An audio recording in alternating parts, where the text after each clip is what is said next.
हे ईश्वरा सर्वांना चांगली बुद्धी दे, आरोग्य दे, सर्वांना सुखात आनंदात ऐश्वर्यात ठेव.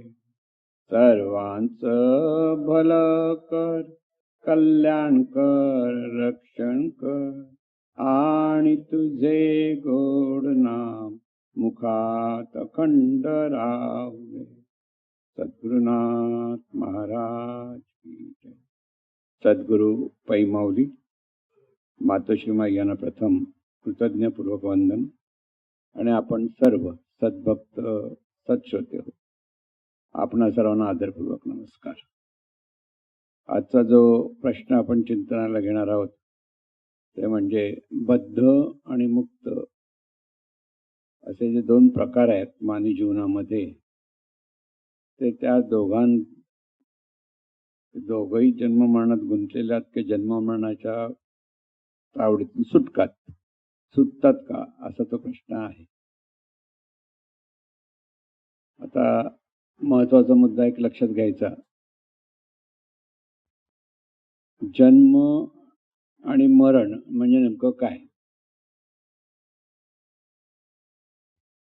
आपण जन्माला येतो असं ज्यावेळेला आपण म्हणत असतो तेव्हा नेमकं कोण जन्माला येतं, आणि मृत्यू होतो तर नेमका कोणाचा मृत्यू होतो, अशा दोन गोष्टी प्रथम लक्षात घ्यायच्या. सर्वसाधारणपणे आपण ज्यावेळेला पाहतो की आपल्या घरी किंवा कोणाच्या घरी मुलं जन्माला येतात आणि काही ठिकाणी मृत्यू होत असतात. मृत्यू झाला की लोकांना अतिशय दुःख होत असतं. त्या दुःखात त्यांच्या जवळची जी माणसं असतात ते दुःखी होतात आणि दुःखात अतिशय निराश असतात म्हणा काही काळ. आणि जिथे जन्म होतो तिथे आनंदी आनंद असतो. तर हा जन्म कोणाचा आणि मृत्यू कोणाचा होतो, म्हणजे जीवन म्हणजे काय हे ते पहिले लक्षात. म्हणजे आपण जीवन जगतो म्हणजे नेमकं काय करत असतो. तिथे आपण म्हणजे आपला देह आणि देहातून नांदणारी जाणीव, अशा दोन गोष्टी आहेत. देह आणि जाणीव जेव्हा एकत्र होतात तर त्याला आपण जन्म म्हणतो. म्हणजे जीवन जगताना आपण म्हणजे इथे काय असतं, देह आहे आणि त्या देहातून सगळं कार्य करणारी जाणीव जी आहे ती जाणीव. जन्माला देह येतो असं आपण म्हणत असतो की जन्माला देह आला आणि देहाबरोबर ती जाणीव असते. आणि मृत्यूच्या वेळेला ही जाणीव देहापासून वेगळी होते आणि तिथे देह तिथेच असतो, पण जाणीवेचं सगळं कार्य तिथं थांबतं. आणि असं कार्य थांबलं की आपण त्याला म्हणतो मृत्यू. नंतर ती व्यक्ती पुन्हा कधीही दिसणार नसते. आणि शरीराचं परत नंतर आपण म्हणतो की डिकम्पोजिशन होतं म्हणा, किंवा पुरलं जातं किंवा जाळलं जातं, अशा अनेक प्रकार तिथे केले जातात. म्हणून जन्माला कोण येतं, कोण येतं जन्माला, कोण मोठ्याने बोलाय.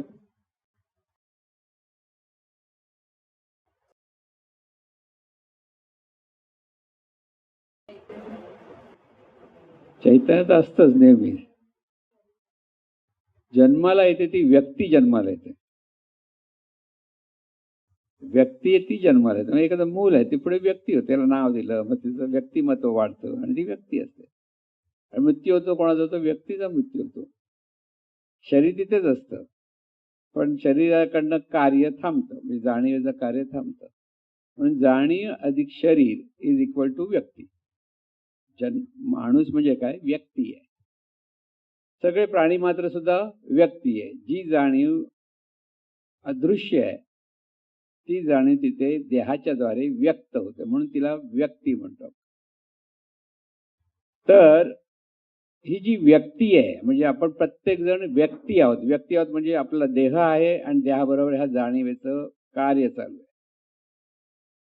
देहाचं अस्तित्व काही काळ आहे, म्हणजे दोघांचं देहाचं अस्तित्व काही काळ, याचा अर्थ काय, देह आणि जाणीव हे दोन्ही एकत्र होऊन जे व्यक्तिमत्व असतं त्याचं काही काळ असतं, देहात थोडे दिवस असतात.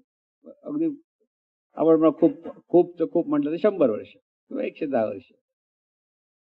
पण आजच्या काळामध्ये 70-80 वर्षाचं असलं की पुढे मागे होऊ शकतं.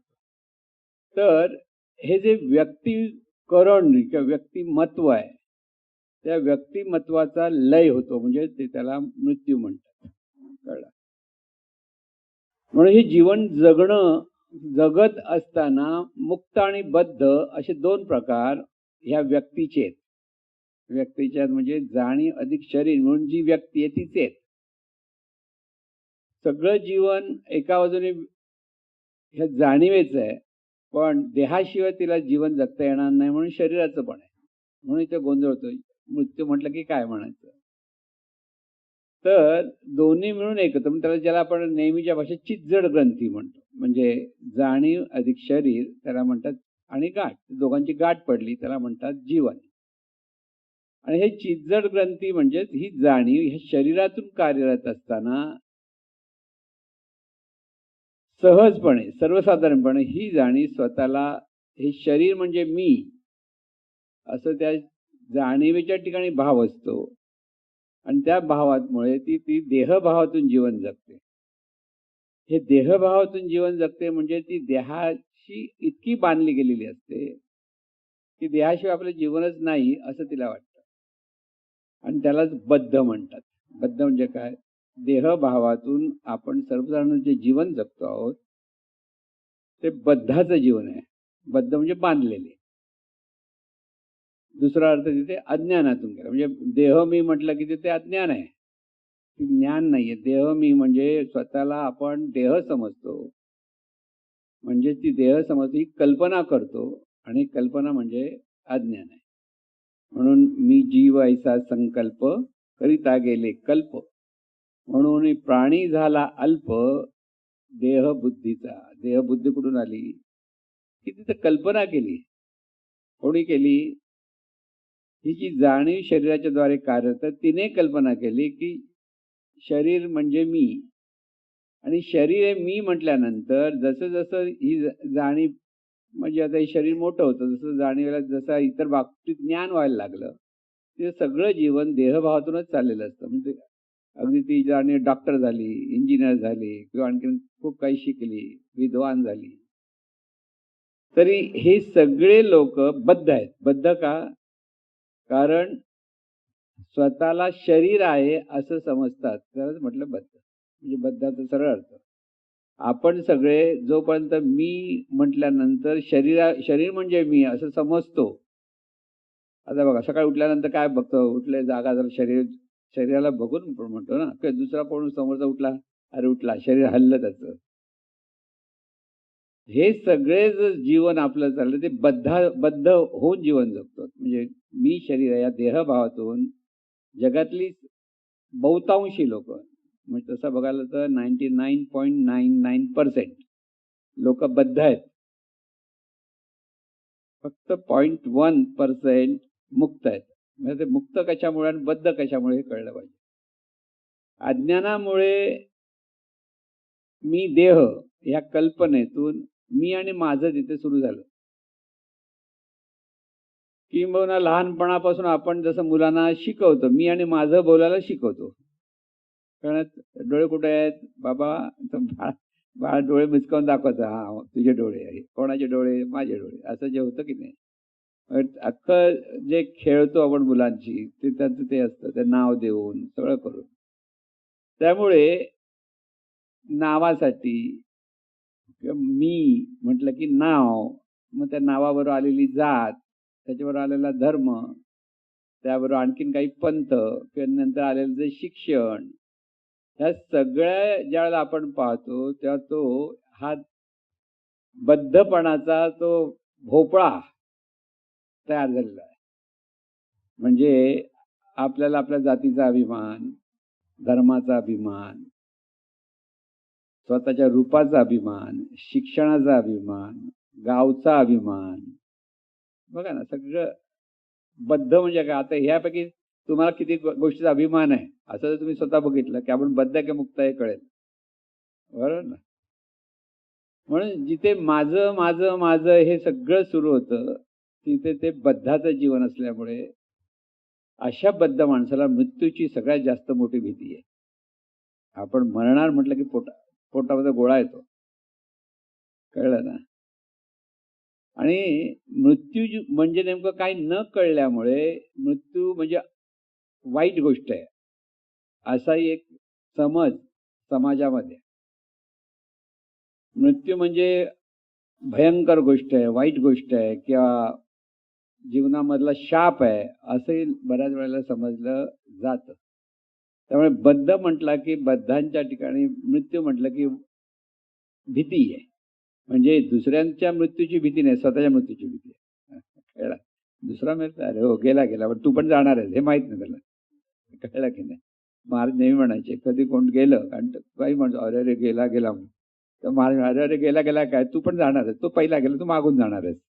कळलं की नाही. असं बद्ध म्हणत नाही, मुक्त म्हणतो. कळलं ना. महाराज म्हणतात त्या महाराज म्हणण्याला अर्थ होता की त्यात आपण इतके अडकलेलो असतो की मृत्यू म्हणजे मृत्यूच्या अंगाने आपल्याकडे नेमण्यात तिथे म्हणजे श्राद्ध आलं, पिंडदान आलं, सगळ्या गोष्टीमध्ये इतके आपण अडकलेलो असतो की एक साधी गोष्ट पण आपल्याला कळत नाही की माणसाचा मृत्यू झाल्यानंतर ती जी जाणीव आहे ती जाणीव तिथे घोटाळत बसते बिसते असा काहीतरी विचार करतात. आणि ज्यावेळी पिंडदान म्हणजे तो कावळा म्हणजे ती जाणीव. तर कावळा शिवला हा शिवला शिवला अरे कावळ्या भुकेने खातो की कशाने खातो आपल्याला काय माहिती. पण सगळ्यांना तिथे मात्र श्राद्ध झालं पण आणि त्याचा फायदा कोणाला होतो. दोघांना. एक कावळा आणि एक पुरोहित दोघंही लठ्ठ झालेले असतात. बघा तुम्ही तिकडे जाऊन जर तिकडे गेला तुम्ही म्हणजे कुठे इथे शिवाजी पार्कला बरं तेवढं करून त्यांचं पोट भरत नाही. परत ते म्हणतात काहीतरी अशांती झाली हो ह्या सुटका करायला पाहिजे, शांती करायला पाहिजे. मग बिचारे माणसं घाबरतात. चल शांती कर, घे आणखी 10-12 हजार शांती करायची काही नुसते 5 मिनिटं चला ओम शांती म्हटलं की शांती होत नाही. मग त्याला कर्मकांड आलं. म्हणजे बद्धपणा इतका असतो आपल्याकडे की आपल्याला बद्धपणा म्हणजे हे सर्व जीवन या जीवनाबद्दलचं ज्ञान माणसाला नसतं. जन्माला येतो, शिकतो, जरा मोठा झाला की लग्न करतो, कामधंदा करतो, परत मुलं होतात, परत मुलं झाल्यानंतर तिथे करता करता एक दिवस हा राम म्हणतो. हे जीवनचक्र चाललंय. आपण सगळीकडे बघितलं तर काय असतं, मुलं आहेत, जरा शिकतात, जरा तरुण झाले की कामधंदा करतात, कामधंदा करतात, लग्न करतात, लग्न केलं तिथे जीवनाचं ज्ञान नाहीये की आपण कोण आहोत हे ज्ञान नाहीये.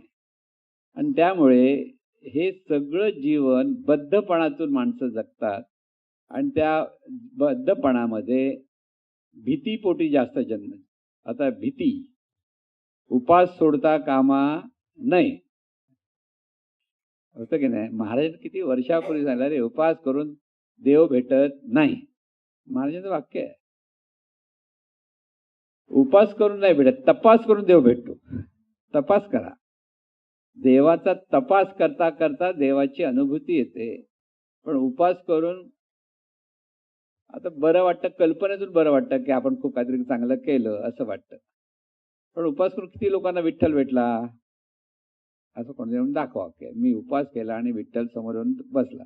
पण असा विठ्ठल समोर येऊ शकत नाही कारण देवाची कल्पना पण आपण करतो आणि देवाच्या कल्पनेतून सगळे पूजा अर्चा सगळ्या असतात आपल्या उपास तपास रतवैकल्य हे सगळं जे आहे ते देवासाठी करतो म्हणतो. पण देवासाठी नाही करत, ते आपल्या स्वतःसाठी करतो. कारण देवाने प्रसन्न व्हायला पाहिजे आणि आपल्याला सगळ्या गोष्टी दिल्या पाहिजेत. म्हणजे देवाची भक्ती ही व्यापार करतो आपण. मी तुला हे देणार, तू मला हे दे. कळलं. नवस करतो, नवस केल्यानंतर तू बघ मी एवढा नवस केलाय, पूर्ण झाला तर आणखीन देईन. म्हणजे घडाभर मागतो आणि थोडस देतो. व्यापार कसा आपला असतो, आपल्याला भरपूर काहीतरी मागायचं असतं. म्हणतात लॉटरी लागू दे, म्हणतात अरे 5 कोटीची लॉटरी काय थोडी नाही, 100-200 रुपयाची लॉटरी लाग असं काय म्हणतो का. 1 किलो पेढे आणून देणार. आता 1 किलो पेढ्याची किंमत किती. आणि 5 कोटी किती, म्हणजे काय घडावर मागतो आणि थोडंसं देतो. म्हणजे हे सगळं जीवन, बद्धाचं जीवन हे कल्पनेतून असतं. म्हणून देवाबद्दलची कल्पना, धर्माबद्दलची कल्पना, जातीपातीच्या बद्दलची कल्पना, प्रत्येकाकडे जीवनाकडे पाहताना माणसं, आपली माणसं, आपल्या धर्माची माणसं, दुसऱ्या धर्माची माणसं, या सगळ्यातून भेदभावातून पाहणं आणि भांडण-तंट्या, जरासं कोण काय बोललं की राग येतो, चीड येते, द्वेष येतो, मत्सर येतो, हे सगळं जीवन म्हणजे बद्धाचं जीवन आहे. बद्धपणा. म्हणून राग येतो तर लक्षात ठेवा, आपण बद्ध आहोत म्हणून राग. रागवायचं नाही. रागवला की समजायचं बद्ध झाला. कारण मीपणा आहे तिथे. मी आणि माझं याच्यातून जो मीपणा आहे, त्या मीपणातून माणसं जीवन जगतात आणि त्यामुळे बद्धपणातून जीवन जगतात. आता हे जे मीपण आहे ते जर बाजूला झालं की मी आणि माझं, हा जो आपल्याकडे सतत आग्रह आहे, ते सतत एक जीवन असंच जगलं पाहिजे असं जे आपल्याला वाटतं की मी माझं असं नाही केलं तर जीवन कसं जगणार, असाही बऱ्याच वेळा प्रश्न येतो. पण हे सगळं जीवन खरोखर माझं आहे का, हा आपण विचार करतच नाही. आता एक विचार करा, तुम्ही जन्माला येताना डिमांड करून आलात, चला मला ह्या घरात जायचंय. माहितीच नाही तुम्ही जन्माला कसे आले. 9 महिने आईच्या पोटात होतं, माहिती आहे? अजिबात माहित नाही. पण 9 महिने 1-2 दिवस नाही. ती पण असं गोठळी करून बसलेली. म्हणजे एखाद्याला शिक्षा करायची ना, असे पाय हात बांधून बिंधून बसवलंय बस. संपूर्ण शरीराची 9 महिने वाढ होती, पण एकही क्षण तिथे मी जन्माला आलो असं त्यावेळेला आपला कोणालाच माहित आहे. जगातला कोणीही माणूस म्हणू शकत नाही की मी जन्माला कसा आलो, की मी जन्माला मला माहित होतं मी माझ्या आईच्या पोटात आहे. कोणत्या आईच्या पोटात जायचं मी ठरवलं, असं म्हणत सुद्धा तो डोकं फिरलायचं. असं होतं. म्हणजे आपल्या हातात जन्म नाहीये. विचार करा, तुम्ही जे जन्माला आलात ते तुम्ही ठरवून जन्माला नाही आलात. म्हणजे तुमच्या हातात जन्म आहे का, नाहीये. तुमच्या हातामध्ये श्वासोच्छवास आहे का, तुम्ही पाहिजे तर 2 मिनिटं थांबवाल वर श्वास, फक्त 5 मिनिटं थांबवा, नंतर पटकन तो काय होऊ दे, श्वास घेतलाच पाहिजे. घुसमटलं की श्वास घेतला, म्हणजे ते आपल्या हातात आहे का, मग थांबवता येत नाही. म्हणजे तुमच्या हातात श्वासोच्छवास पण नाही. तुमच्या हातात रक्ताभिसरण आहे का, रक्ताचं एवढंच प्रेशर पाहिजे, ब्लड प्रेशर म्हणतो ना, ह्याचं ब्लड प्रेशर वाढतं कमी होतं, वरखाली होतं की सगळं जीवन बिघडतं. पण नॉर्मल आहे, त्याच्यात आहे तो माणूस आनंदाने राहतो. पण ते आपण ठरवतो का, आपण ठरवत नाही. आपल्या हातात नाहीये कोणतीच गोष्ट. आतमधली बघा, पचन होतं, तुमच्या हातात आहे, मुळीच नाही. विचार करा की माझं जीवन, मी आणि माझं जीवन जे आपण म्हणतो, ते जो हा मी अमुक तमुक स्वतःला समजतोय, किती मोठ्या हुशाऱ्या करतोय, की कुठे मोठा मंत्री झाला की कुठे राजा झाला, तरी त्याला तो बद्ध असल्यामुळे त्याला हे काहीच माहित नसतं की आपलं जीवन आपल्या हातातच नाही. एका बाजूने बघायला गेलं तर आपण कधी मरणार, आता मरावं असं किती लोकांना वाटतं, आज नाही वाटत मरावं, पण मरणार. तुम्ही नाही ठरवलं ती मरणार. कळलं ना. पण कधी मरणार ते सुद्धा आपल्या हातात नाही. तुमच्या हातात काय, आपल्या हातात आहे काय, आपल्या हातात कर्म करणं आहे. कर्म कसं करायचं हे आपल्या हातात आहे. बघा, लक्षात घ्या मी काय म्हणतो. पण आपल्या हातात म्हणजे नेमकं कोणाच्या हातात. हे सगळं जीवन ज्ञानातून जर जगायचं असेल तर आपल्याला ही झापडं बाजूला करावी लागतात. की देह म्हणजे मी, हा जो बोध आहे, भाव आहे आपल्याकडे सहज, तोच बाजूला करावा लागतो. देह म्हणजे मी नाही. देह आहे, बरोबर आहे. देह ही एक व्यवस्था आहे, की देह ही व्यवस्था आहे आणि देहातून जीवन जगणारी ही जी जाणीव आहे, ह्या जाणीव ही एक दुसरी व्यवस्था आहे. दोन्ही दोन अस्तित्व आहेत. जाणीवेला जाणीवेचे नियम आहेत, देहाला देहाचे नियम आहेत. पण जेव्हा दोन्ही एकत्र होतात तेव्हा देहाच्या नियमा पण, देहातला पण ज्या मर्यादा आहेत त्या सगळ्या जाणीवेला येतात. देह स्थूल आहे, जाणीव सूक्ष्म आहे, पण तिला देहाचे नियम सांभाळावे लागतात. म्हणजे उदाहरण देतो तुमच्या लक्षात, तुम्ही सायकल चालवत असाल तर सायकलचे नियम तुम्हाला लागू होतात. म्हणजे जर बॅलन्स नाही केलं तर तुम्ही पडणार. वेगाने चाललं तर किती वेगाने? 20 किलोमीटर, 30 किलोमीटर जास्तीत जास्त. पण तेच तुम्ही गाडीत बसलात तर गाडीचा वेग 80 किलोमीटर पर आवर आहे. तेवढा वेगाने तुम्ही जाता. कशामुळे? गाडीचा नियम आहे, ती वेगाने जाऊ शकते. तुमचा नियम, तुम्ही 80 किलोमीटर वेगाने चालाल. आपण किती किलोमीटर वेगाने जास्तीत जास्त चालू शकतो? विचार करा. किती किलोमीटर वेगाने चालतो आपण नेहमी? कधी विचार केलाय? 2 किलोमीटर पर आवर. म्हणजे एका तासात 2 किलोमीटर म्हणजे अगदी रमत गमत चालतो ना. जास्तीत जास्त 3 किलोमीटर जरा वेगाने चालतो. आणखी जरा वेगाने चालतो 4 किलोमीटर होत. 4 किलोमीटरच्या पुढे वेगाने आपल्याला जाता येत नाही, तर जायचं एखादा जाऊ शकतो ठरवून. तर थोडंसं धावल्यासारखं चालेल तो. कळलं ना? हे सगळे शरीराचे नियम आहेत.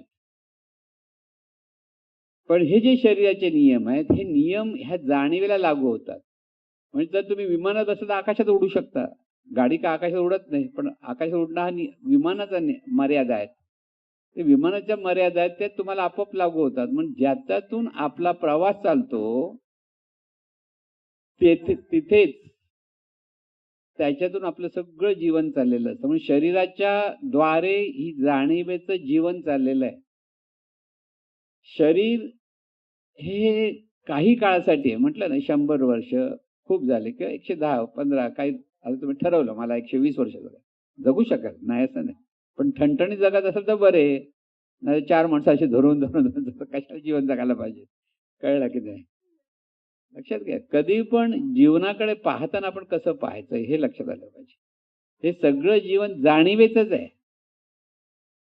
शरीर हे यंत्र आहे आणि त्या यंत्रातून ही जाणीव कार्यरत आहे. म्हणून शरीराचं म्हणजे माझं जीवन म्हणतं ते कोण म्हणतं? शरीर म्हणतं की जाणीव म्हणते? कोण म्हणतं? जाणीव म्हणते. जाणीव जाणते. पण जाणीव आहे हे सगळं सांगून सुद्धा शरीर म्हणजेच मी हे काय सुटत नाही. आणि त्याच्यातून आपल्याला जो अहंकार आहे, घरामध्ये मी मोठा, तू छोटा, मी सासू, तू सून, किंवा मुलगा, मुलगी, ह्याच्यातून आपण प्रत्येकाला कसे पाहतो? जिथे आपल्या हातात सत्ता, ती सत्ता कशी गाजवतो? कारण तिथे सगळा देहभाव आहे. तिथे त्याच्यातून आपण सुटत नाहीये. सुटायचं म्हटलं तरी सुटत नाही. आणि त्यामुळे हे सगळं जीवन जे बद्धाचं आहे, म्हणून आपल्याकडे आपण लक्षात घ्यायचं हे खरोखर आपण ठरवून सगळं जीवन जगतो आहोत का? तर जन्म आपल्या हातात नाहीये, मृत्यू सुद्धा आपल्या हातात नाही. किती मृत्यूला घाबरला म्हणून का मृत्यू तुमच्यापासून सुटणार नाही. आणि नाही घाबरत नाही म्हटलं तरी यायच्या वेळेस मृत्यू येणार. मग त्याची भीती कशाला पाहिजे? त्याला यायच्या वेळेस येऊ देत. लक्षात घ्या, गोळाबिळा पोटात यायची गरज काय आहे?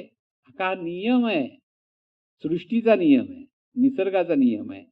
जन्माला आलेलं जे काही आहे ते त्याचा लय होणार काही काळाने. एक मर्यादा आहेत. म्हणून निर्मिती, स्थिती आणि लय या 3 गोष्टी या जगामध्ये सतत चाललेल्या आहेत. सतत माणसांच्या बाबतीत, पशुपक्ष्यांच्या बाबतीत, ग्रहताऱ्यांच्या बाबतीत त्यांचं आयुष्य मोठं असतं. झाडांच्या बाबतीत झाडांचं आयुष्य मोठं.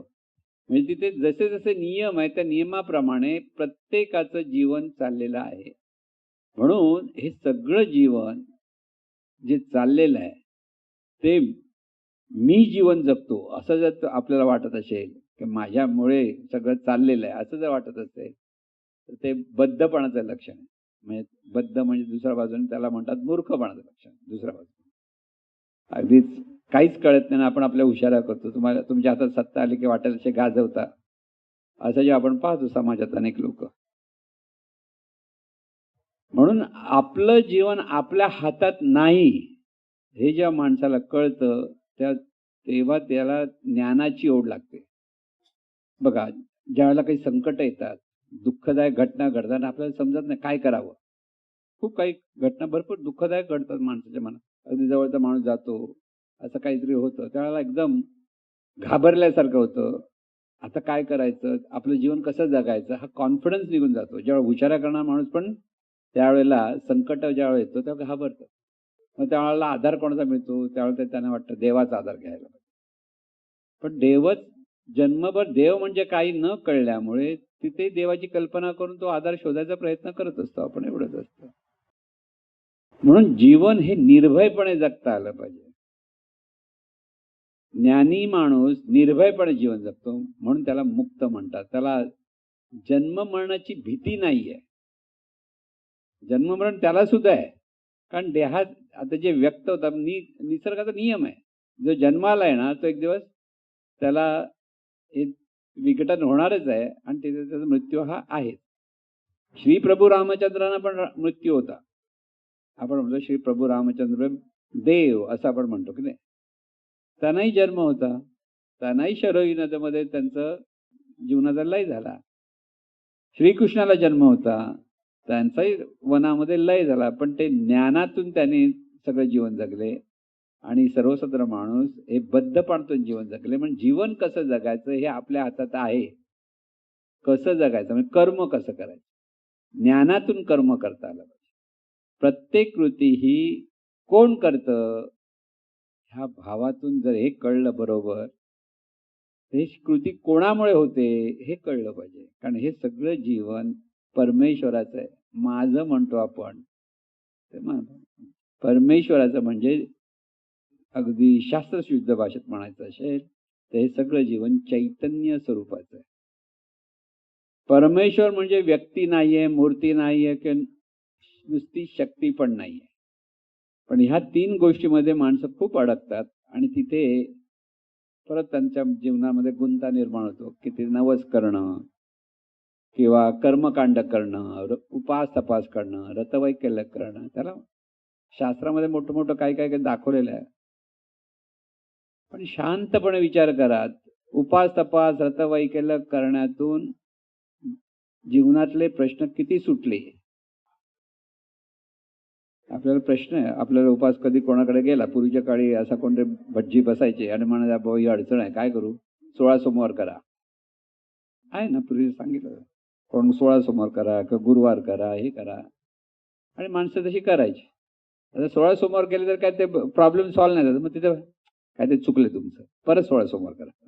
म्हणजे ह्याचं चुकलेलं नाही, तुमचं चुकलंय. आणि फांदीवर कावळा बसायला आणि फांदी तुटला. हा काय झालं नाही. लगेच ते भटजींमुळे सांगितलं आणि सगळा प्रॉब्लेम सुटला.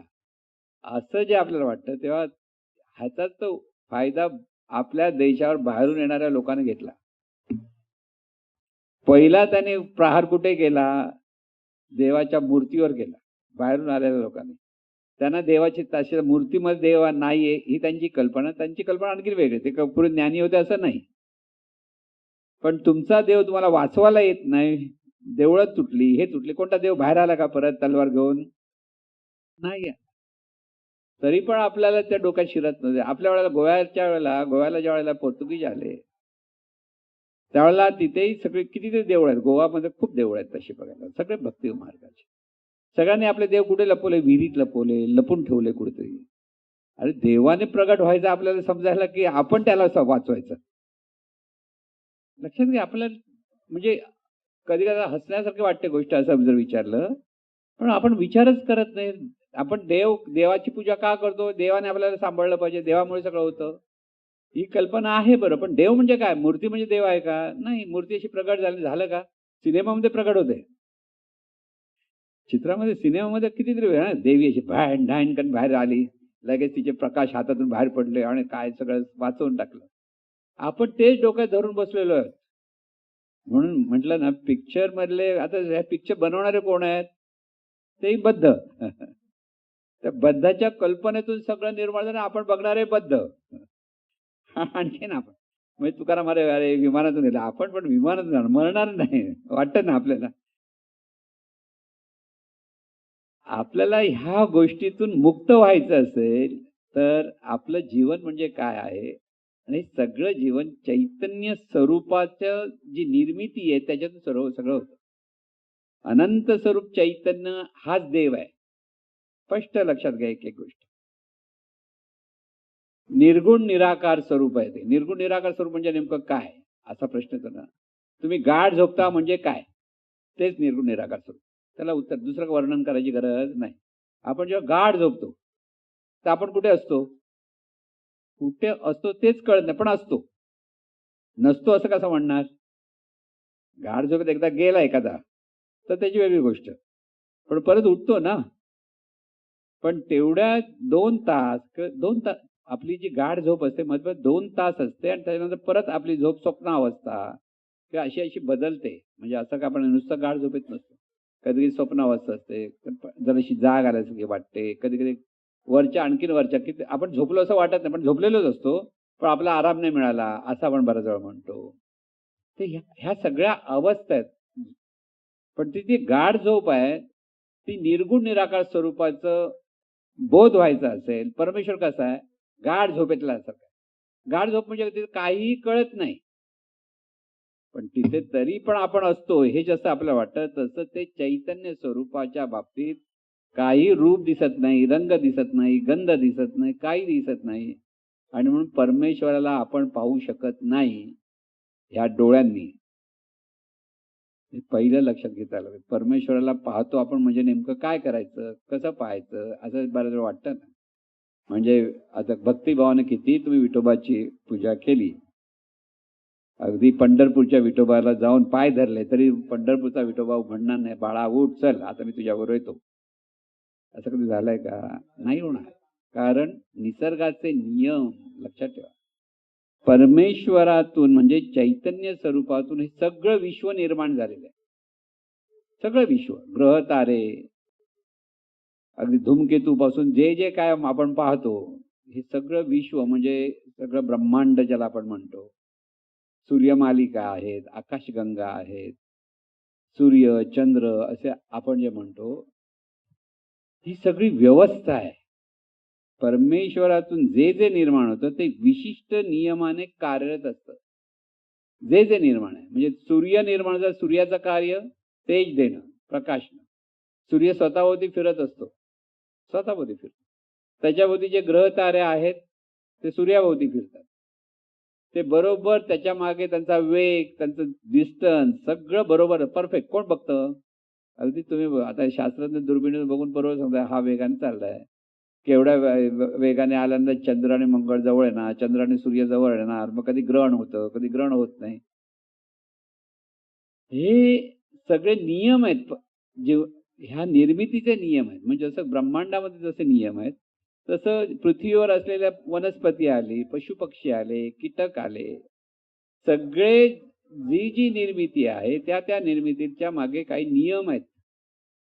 म्हणून पावसात मच्छर निर्माण होणं ही निर्मिती आहे. पण ते डेंगू झाले तर आपल्याला काय करायचं?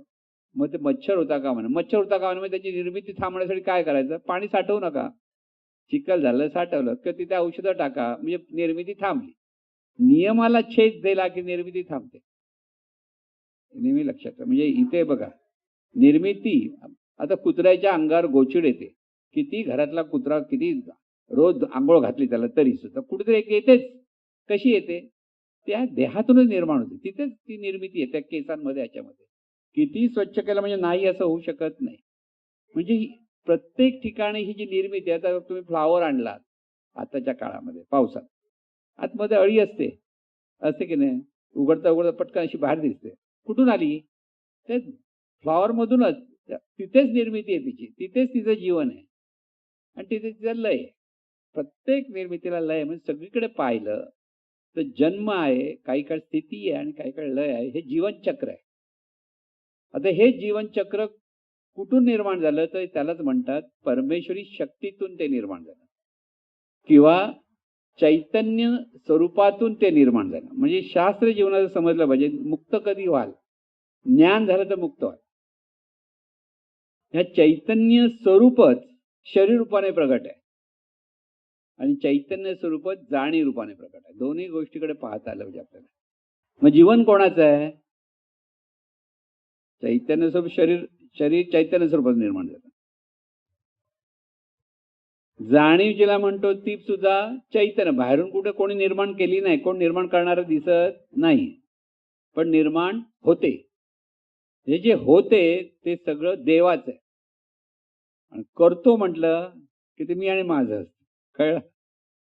म्हणून हे सगळं जीवन आपलं चाललेलं आहे. जन्माला येतो, काही काळ राहतं, काही काळानंतर त्याचा लय होतो. मग त्या मधल्या काळामध्ये नेमकं काय करायचं हे त्यावेळेला कळतं, व्यवस्थित जर ज्ञान झालं तर. नाहीतर आपण भांडण, तंटे, मारामाऱ्या, कॉम्पिटिशन, परीक्षा द्या, हे द्या, टेन्शन बिन्शन सगळं घेतात. तर मुक्त ज्याला म्हणतो त्याला हे जीवन कसं चाललंय हे स्पष्ट कळत असतं ज्ञानातून. आता त्यासाठी त्याला सद्गुरूंची आवश्यकता असते. आपोआप हे ज्ञान होणार नाही. मार्गदर्शकाशिवाय हे ज्ञान होऊ शकत नाही. जीवनाचं ज्ञान हे जे आपले साधू संत आहेत, ऋषी मुनी मोठमोठे होऊन गेले, त्यांनी चिंतनातून ह्या जीवनाचा अर्थ काय हे कळून समजून घेतला.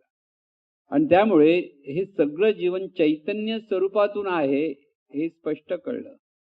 त्याच्यातून प्रत्येक निर्मिती आहे हेही कळलं. आणि त्या निर्मितीमध्ये परत हे चैतन्य स्वरूपच आहे, त्याशिवाय दुसरं काहीच नाही. 3 गोष्टी कळल्या, लक्षात घ्या. परमेश्वरी शक्तीतून सर्व निर्माण झालेत, सगळी निर्माण झाली. त्याला व्यवस्था रूप म्हणायचं. व्यवस्था रूप म्हणजे नियम आहेत. जे जे निर्माण होतं ते नियम आहेत, त्या नियमामध्ये सगळं असतं. म्हणून साप म्हटलं की सापाचे नियम आहेत. आपण घाबरतो सापाला, पण ज्याला माहिती आहे सापाला कसं पकडायचं तो घाबरत नाही. बघा तुम्ही, किती नाग किती विषारी असेल, पण ज्याला पकडायचं कसं कौशल्य असतं, की साप किती अंतरावर येऊ शकतो, काठीमध्ये तो अडकला की त्याला कसं धरता येतं, हे ज्याला प्रॅक्टिसने कळतं तो आरामात नागाला पकडतो, शेपटी पकडून खेचेल सुद्धा तो. आपण हात पण लावला का करत बसणार आपण, कशाला? कारण आपल्याला भीती वाटते. तर हे जे नियम आहेत, हे नियम माणसाला कळलं की त्याच्या जीवनाकडे पाहण्याचा सगळा दृष्टिकोन बदलतो. सगळा दृष्टिकोन बदलतो. कारण हे जीवन सगळं परमेश्वरामुळे चाललेलं आहे, हे पहिलं बोध. परमेश्वरातून जीवन, परमेश्वर म्हणजे चैतन्य स्वरूप. तिथे परमेश्वर म्हणजे कोणती मूर्ती नाही, व्यक्ती नाही, की नुसती शक्ती नाही. परत परत ते लक्षात ठेवा, कारण आपल्या डोक्यामध्ये तिथे परत परमेश्वर म्हटलं की निरनिराळे रूप आपण लक्षात घेतो. कळलं? आणि तिथे अडकतं आपलं सगळं जीवन. तिथेच कर्मकांड येतं, नवस येतो.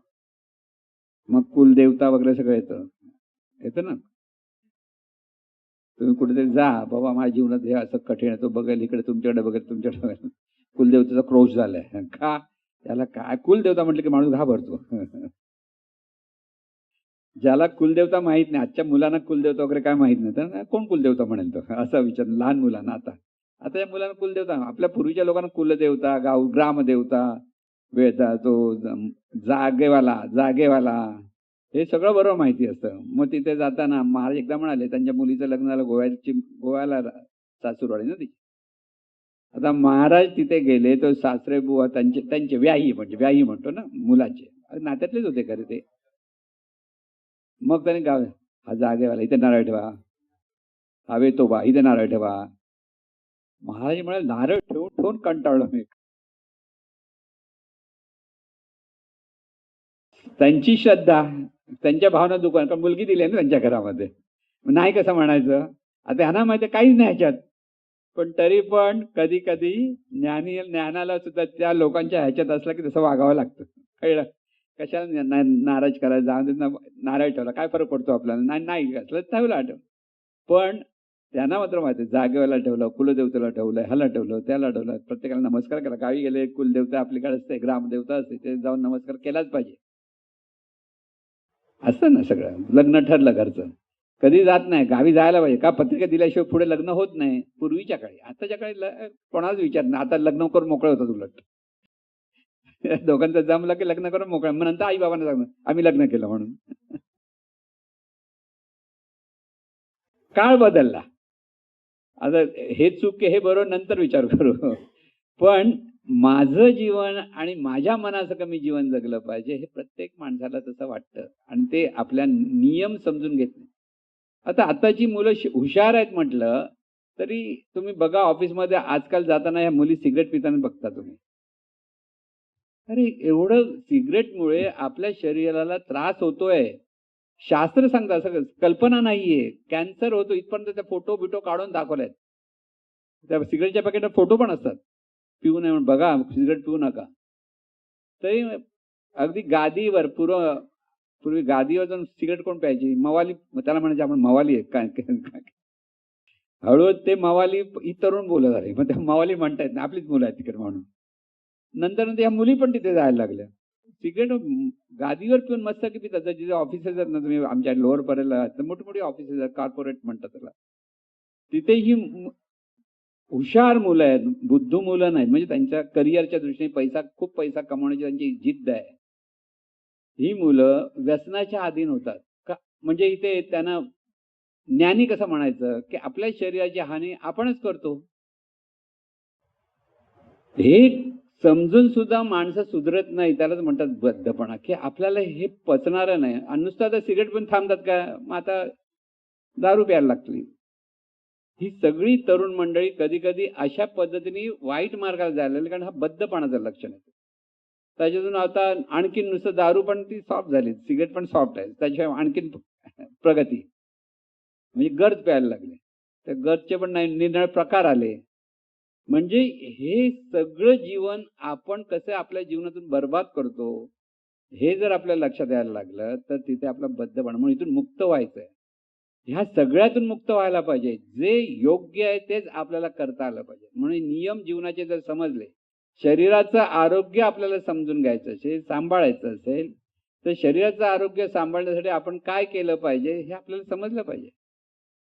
तिथे व्यायाम करायचं तर किती व्यायाम करा, योगा करा, सगळ्या शरीराला तेवढा व्यायाम दिला तर ते चांगलं व्यवस्थित राहतं. साधा नियम आहेत. पण तरी पण आपण कसं जीवन जगायचं हे कळत नाही.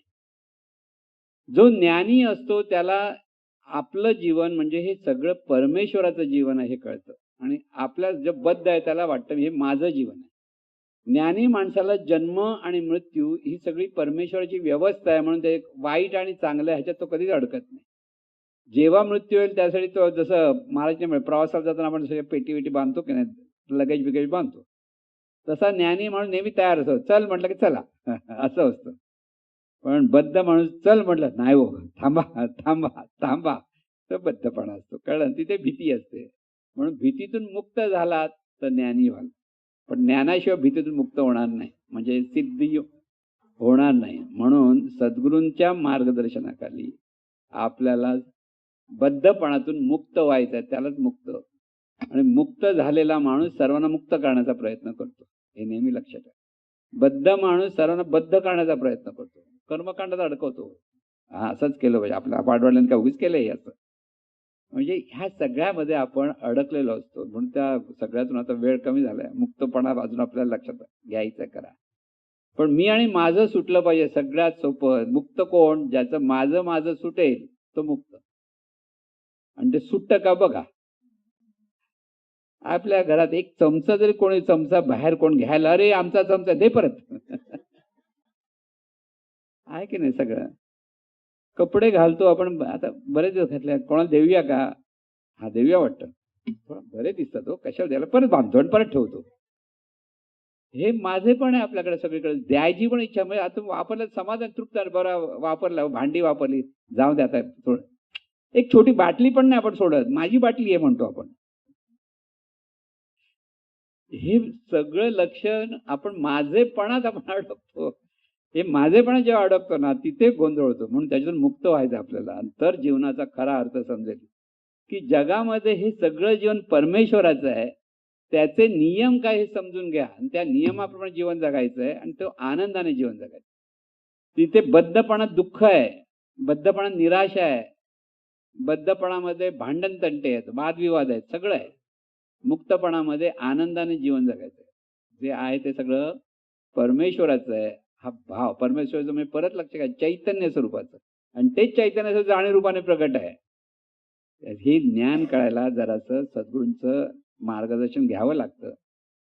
त्या ज्ञानातून जीवन जगायची जेव्हा आपली तयारी होते, आणि मग ती सवय लावायला लागते, ती सवय लागेपर्यंत मुक्तपणा येत नाही. मुक्त होणं मोठा अभ्यास आहे, आणि त्यासाठी खरी तपश्चर्या ती आहे की ज्ञानातून जीवन कसं जगायचं हे शिकलं पाहिजे. हे जेव्हा ज्याला शिकता येईल तर तो मुक्त नेहमी, म्हणजे मृत्यू सुद्धा आनंदातून आणि जन्म सुद्धा आनंदातून, जीवन जगणं सुद्धा आनंदातून ज्याचा होतं तो खरा मुक्त असतो. आणि तो इतरांना मुक्त करण्याचा मनापासून प्रयत्न करतो, तो खरा मुक्त. आणि असे मुक्त व्हायच्यासाठी आपल्याला मुक्तपणाचा अभ्यास आपण केला पाहिजे आणि त्यासाठीच गुरुपौर्णिमा साजरी केली पाहिजे. सद्गुरुनाथ महाराज की जय.